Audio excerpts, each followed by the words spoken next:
இனிமே முத்துவேல யார் எங்க பார்த்தாலும் இந்த தாலிய கையில கொடுத்து இந்த மாதிரி பவானி ரொம்ப நல்ல பொண்ணு, அவ அழகுன்னு அழகு, அப்படி ஒரு அழகு, அவ அறிவை பார்த்து ஊரே ஆச்சரியப்படுது, அவளை கட்டிக்கிட்டா நீ ஆயுசுக்கு நல்லா இருப்ப, அப்படி இப்படி நம்மளை பத்தி பெருமையா இருந்தாலும் பேரு மாதிரி எடுத்து சொல்லுங்க. ஏன்னா அப்பதான் என் கல்யாணம் நடக்கும். புரியுதா? நான் காசு கத்துற யாருக்காவது கால விழுந்ததாயா? விழுந்ததுமா. பாய் தந்து சொல்லுமா, பாய் தந்து சொல்லையா? சொல்றேன். சாமி மாடு மாதிரி சரி சரின்னு என்கிட்ட தலையாட்டிட்டு அந்த ஆளை பார்த்ததுக்கு அப்புறம் ஊம மாதிரி உம்மன்னு நின்னீங்க, அவனங்களை உங்களை உண்டெல்லாம் ஆக்கிடுவேன். சோடா பாட்டில் என் கையில எப்படி சுத்தம்னு தெரியுமில்ல?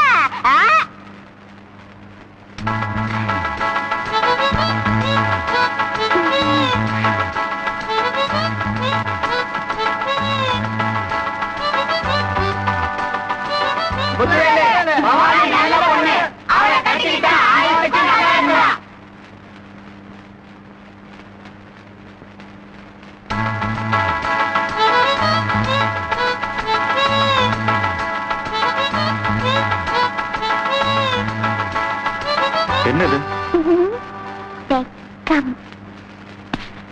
ஐயோ அண்ணே, என்ன அடிக்காதீங்கண்ணே, நெஞ்சா ரத்தம் கட்டிக்கணே, தொட்டால வலி உயிர் ஓரமா இருக்குண்ணே, என்ன விட்டுருங்கண்ணே. தெரியுதுல்ல, அப்புறம் எதுக்கு அந்த ஓட்டக்கார எடுத்து மறுபடியும் இந்த வீதி பக்கம் வந்தீங்க? அம்மாதான் அண்ணே.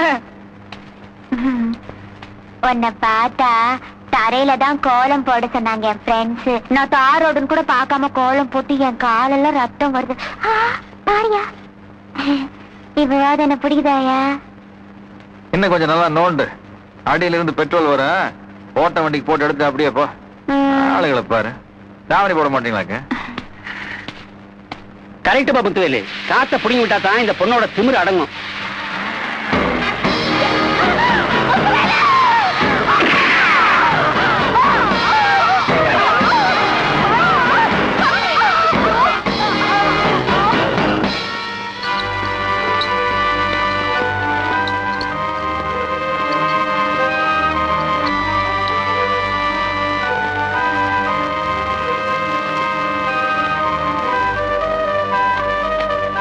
சாரி மிஸ்டர் ராமசாமி, உங்க தங்கச்சி நிலைமை ரொம்ப மோசமா இருக்கு.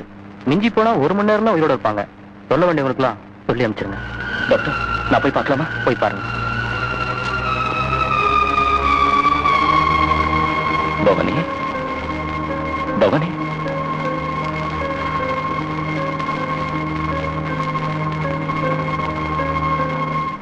அம்மா பவானி. அவருக்கு நாளே யாரு? முத்துவேலுக்கா? ஒண்ணும் ஆகலாமா? இங்க பாரு பாரு, பக்கத்திலே இருக்காரு. பவானி, ஆசை வச்சவங்களுக்காக சாகிறப்போ சாகிறது கூட சந்தோஷமா தான் இருக்கு. அப்படியெல்லாம் சொல்லாத பவானி, நீ சீக்கிரம் குணமாயிருவேன்னு டாக்டர் சொல்லியிருக்காரு.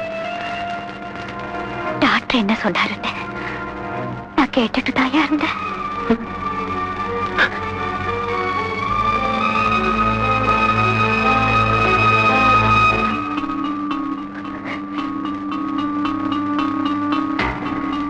உயிரோட இருக்கிற வரைக்கும் உன் உயிரை எடுத்துக்கிட்டே இருந்த இல்ல,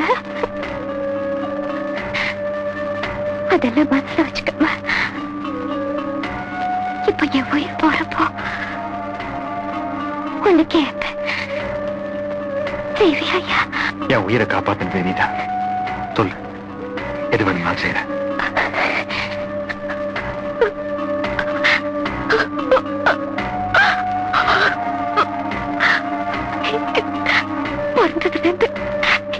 எனக்கு எல்லாமே அண்ணன் தான்.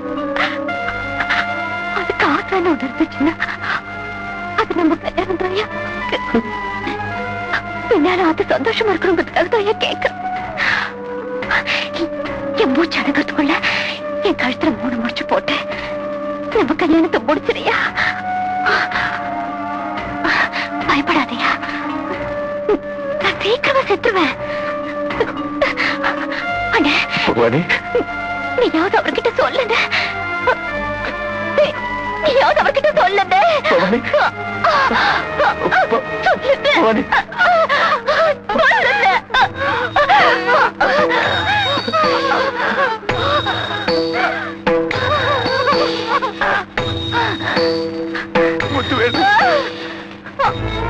என் தங்கச்சிக்கு நினைவு தெரிஞ்ச நாள்ல இருந்து அவ கேட்டு எதையும் நான் செய்யாம இருந்ததில்லை.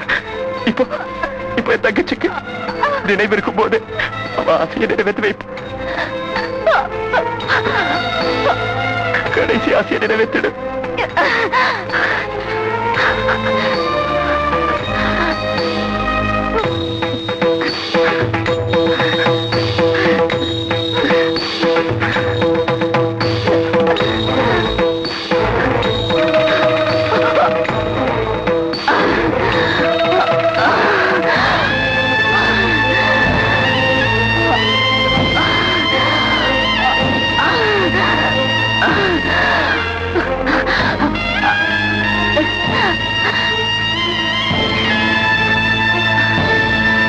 அட்டெண்ட் பண்ண போற முதல் கேஸ் குண்டடி பட்டதால ரொம்ப சீரியஸா இருக்காங்க. பாக்குறீங்களா? அவ்வளவு சீரியஸா இருக்காங்க? ஆமா. பேஷண்ட்ங்க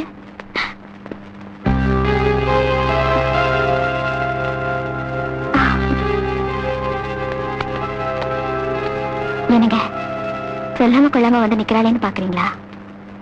உன்னை மறுபடியும் டாக்டரா தான் சந்திக்கணும்னு சொன்னீங்கல்ல, அதான் இப்ப டாக்டர் வந்திருக்கேன். கொஞ்சம் இருங்க, பேஷண்ட்டை பார்த்துட்டு வந்துடுறேன்.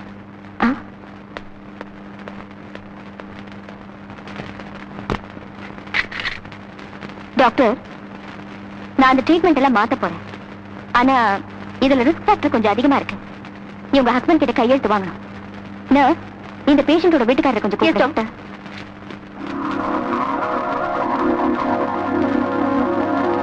டாக்டர், பேஷண்டோட வீட்டுக்காரர் வந்திருக்காரு.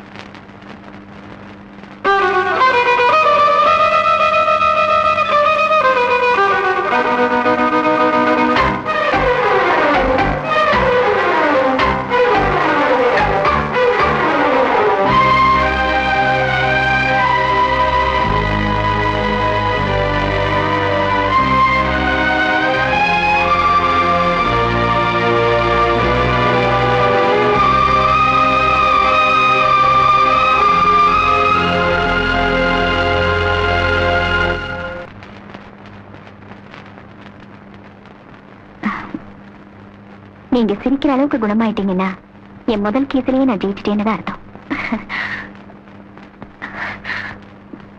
என் அண்ணனையும் என் புருஷனையும் மறுபடியும் பாப்பேன்னு நான் நினைக்கவே இல்லை.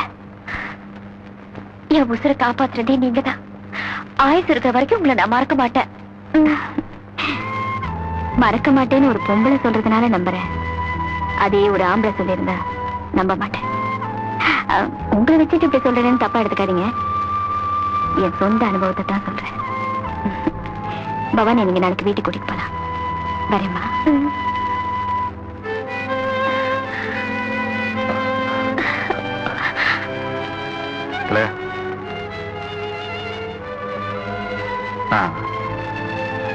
ஹாஸ்பிட்டல்ல வழக்கமா ஒரு பழமொழி சொல்லுவாங்க, ஆபரேஷன் சக்சஸ், பேஷண்ட் செத்துட்டாங்கன்னு. ஆனா என் விஷயத்துல ஆபரேஷன் சக்சஸ், பேஷண்ட்டும் பழிச்சிட்டாங்க, டாக்டர் தான் செத்துட்டா.